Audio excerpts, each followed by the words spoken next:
Everyone, this is Aishwarya and welcome to beauty with coach. So guys, आपने मुझे बहुत बार notice किया होगा बोलते हुए कि टेक्निकल इंटरव्यू का जब भी प्रिपरेशन कर रहे हो तो डेटा स्ट्रक्चर, एल्गोरिदम और डीबीएमएस पे मतलब फोकस करना ही करना है ना।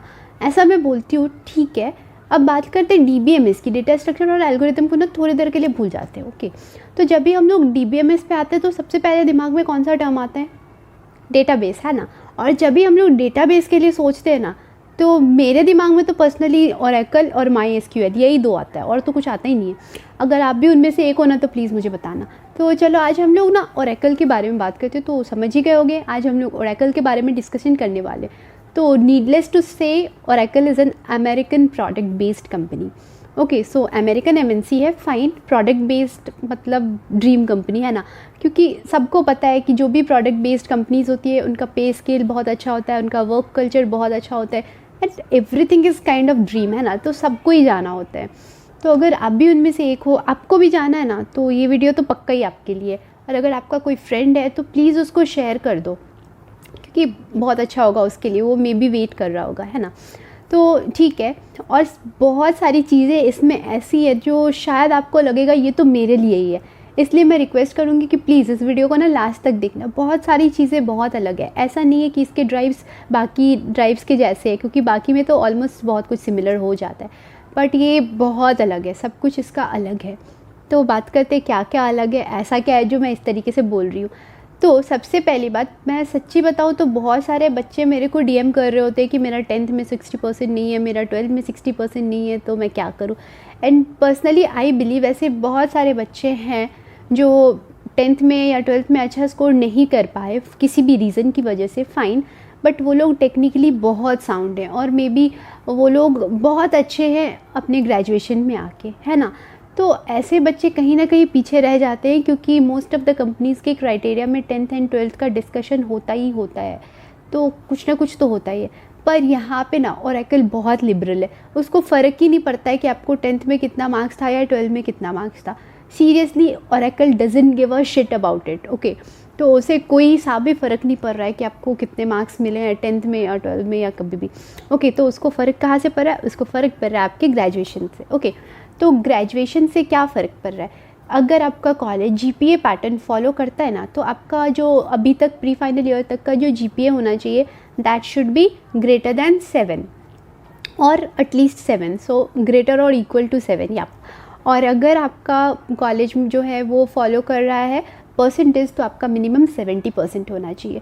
तो this is something which you should know. अगर इतना लिबर्टी आपको मिल ही रही है ओरेकल से कि आप 10th और 12th के मार्क्स को इग्नोर कर सकते हो, तो ग्रेजुएशन में तो ऑब्वियसली ना ये कंपनी अच्छा आपसे कुछ एक्सपेक्ट करेगी। तो ग्रेजुएशन में ये ऐसा कुछ एक्सपेक्ट करती है। और एक और एक्सपेक्टेशन है साथ में, that is no active backlog. मतलब जब आप इंटरव्यू के लिए जा रहे हो और या फिर जब आप इस ड्राइव के लिए जा रहे हो रादर, तो आपका कोई सा भी एक्टिव बैकलॉग नहीं होना चाहिए, ओके। और सबसे इम्पॉर्टेंट बात, मतलब एक छोटी सी स्टोरी है जो मेरी स्टोरी है ऑब्वियसली, जो मैं आप लोगों के साथ शेयर करना चाहती हूँ कि ऐसा कुछ नहीं होता है। बहुत सारे बच्चों के मन में ऐसा होता है कि मेरा 12 में कंप्यूटर साइंस नहीं था इसलिए मैं अभी अच्छा नहीं कर पा रहा हूँ या कुछ भी। तो ये चीज़ मैं सिर्फ प्री फाइनल ईयर वालों के लिए नहीं बोल रही हूँ। अगर तुम फर्स्ट ईयर में भी हो ना, तो please keep this in mind. मेरा भी टिल क्लास 12 कुछ कंप्यूटर साइंस से लेना देना नहीं था। I didn't have computer science as my subject. मैंने कंप्यूटर साइंस ऑप्ट किया था फर्स्ट ईयर में आके और मेरे कॉलेज में आके। और सीरियसली जो 2-3 मंथ्स था ना स्टार्टिंग का, उसमें मैं बहुत स्ट्रगल की हूँ उस टाइम, क्योंकि मुझे कुछ नहीं आता था। कोडिंग एंड प्रोग्रामिंग क्या होता है मुझे पता नहीं था। मतलब ये सारे टर्म्स ना मुझे ऐसे लगते थे जैसे पता नहीं कहाँ कहाँ से आ गए। I was about to change my stream, मेरा इतना बुरा कंडीशन था। But the thing was I took it as challenge. तो जब आप किसी चीज़ को चैलेंज के जैसा ले लेते हो ना, और अगर आप में पॉजिटिविटी है, अगर आप फोकस्ड हो, कॉन्फिडेंट हो, पैशनेट हो, तो आप बहुत अच्छा करते हो। And seriously I respect people और I love people who are passionate about anything, like of course any positive thing. मैं चोरी चकारी की बात नहीं कर रही हूँ, बट येस, अगर आप पैशनेट हो, कॉन्फिडेंट हो, अगर आपको पता है आप क्या कर रहे हो आप कर लोगे, इस टाइप का अगर आपका माइंड सेट है ना, तो seriously you can achieve any thing.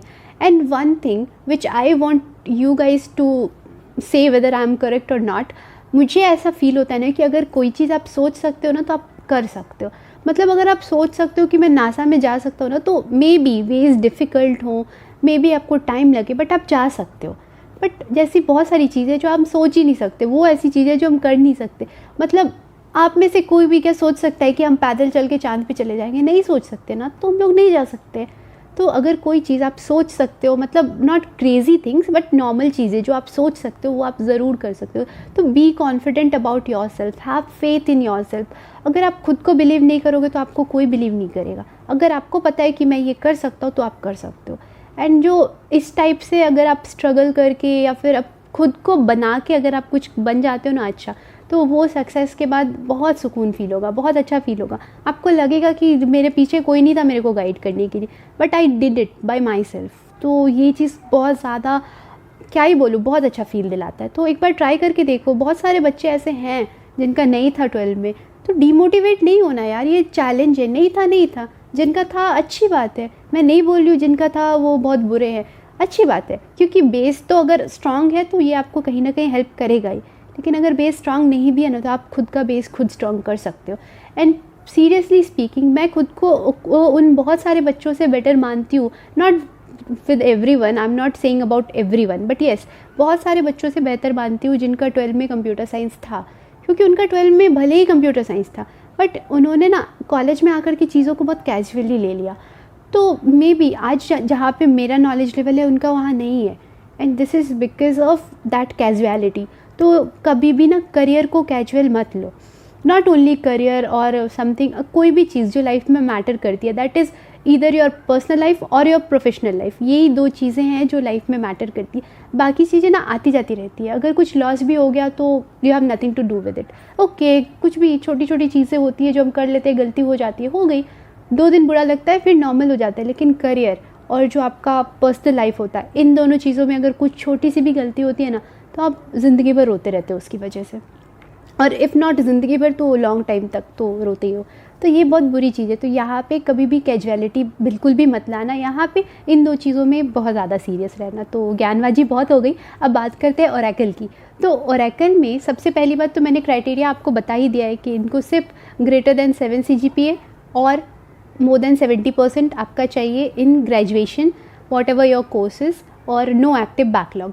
साथ साथ एक बहुत इंपॉर्टेंट चीज़, इसमें सिर्फ computer science, information technology, electronic and communication and electrical engineering students he participate कर सकते हैं। That is CSE, IT, EC and EE।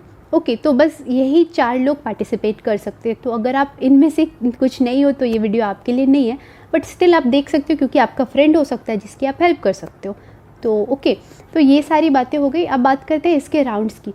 तो जो इसका फर्स्ट राउंड होता है वो होता है 2.5 घंटे का, दैट इज़ 2.5 आवर्स, और मतलब 150 मिनट्स। ओके, तो यहाँ 150 मिनट्स का होता है और इसमें 90 क्वेश्चंस होते हैं।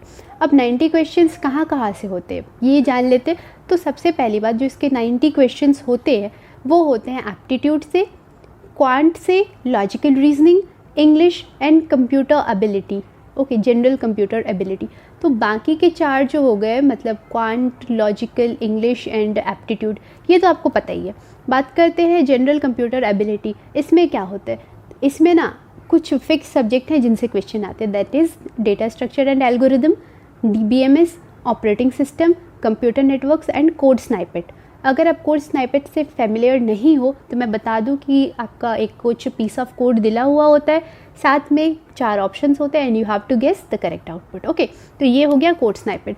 तो कौन कौन सा सब्जेक्ट हो गया, data structure and algorithm, DBMS, operating system, computer networks and code snippet. Okay, तो इससे आपका क्वेश्चन होता है। एंड जो टोटल क्वेश्चंस होते हैं वो 90 होते हैं जो आपको 2.5 घंटे में सॉल्व करना है। फाइन, बहुत इंपॉर्टेंट बात, इसमें कोई नेगेटिव मार्किंग नहीं होता है। और आप सेक्शन चूज़ कर सकते हो, मतलब ऐसा नहीं है कि आपको पहले एप्टीट्यूड ही सॉल्व करना है। आपका मन है, अगर आपको लगता है आपको क्वांट पहले सॉल्व करना चाहिए तो वो करो, इंग्लिश करना चाहिए तो वो करो। It's up to you, but within a section आप बैकवर्ड नहीं जा सकते हो। मान लो आपने कंप्यूटर साइंस चूज़ किया है और लाइक जनरल कंप्यूटर एबिलिटी, आपने चूज़ किया कि मुझे ये पहले करना है, तो ऐसा नहीं है कि आपने पहले 5th क्वेश्चन किया फिर 1st क्वेश्चन करोगे, नहीं, आपको उसमें सिक्वेंशियली करना पड़ेगा। आप बैकवर्ड नहीं जा सकते। और नेगेटिव मार्किंग नहीं है तो ठीक है, इसमें ऐसा नहीं है कि आपको लॉक करना ही होगा, आप बिना लॉक किए भी नेक्स्ट क्वेश्चन पे जा सकते हो। लेकिन लेट्स से आपने 5th क्वेश्चन को छोड़ दिया और 6th पे गए, तब आपको लग रहा है कि नहीं 5th वाला का आंसर ये होना चाहिए, ऐसे दिमाग में आ गया, तो आप बैकवर्ड नहीं जा सकते हो। इसलिए मैं बोलूँगी कि फॉरवर्ड बढ़ने से पहले ना कुछ भी मार्क कर देना, किस्मत अच्छी रही तो लग जाएगा। तो ये चीज़ तो समझ ही गए, बहुत इंपॉर्टेंट था, मुझे लगा बताना चाहिए। एंड एक टिप मैं आप लोग को देना चाहती हूँ कि 5 सेक्शंस तो होते हैं फर्स्ट राउंड में, फ़ाइन। मैं बोलूँगी आप सबसे पहले वो सेक्शन करना जिसमें आप बहुत ज़्यादा कॉन्फिडेंट हो। और मैं ये बात इसलिए बोल रही हूँ क्योंकि बहुत बच्चे हैं जो इंग्लिश में बहुत ज़्यादा कंफर्टेबल नहीं है, अगर वो इंग्लिश स्टार्ट किए तो हो सकता है वो बहुत सारा टाइम वेस्ट कर देंगे, क्योंकि टाइम तो आपके पास लिमिटेड है ना।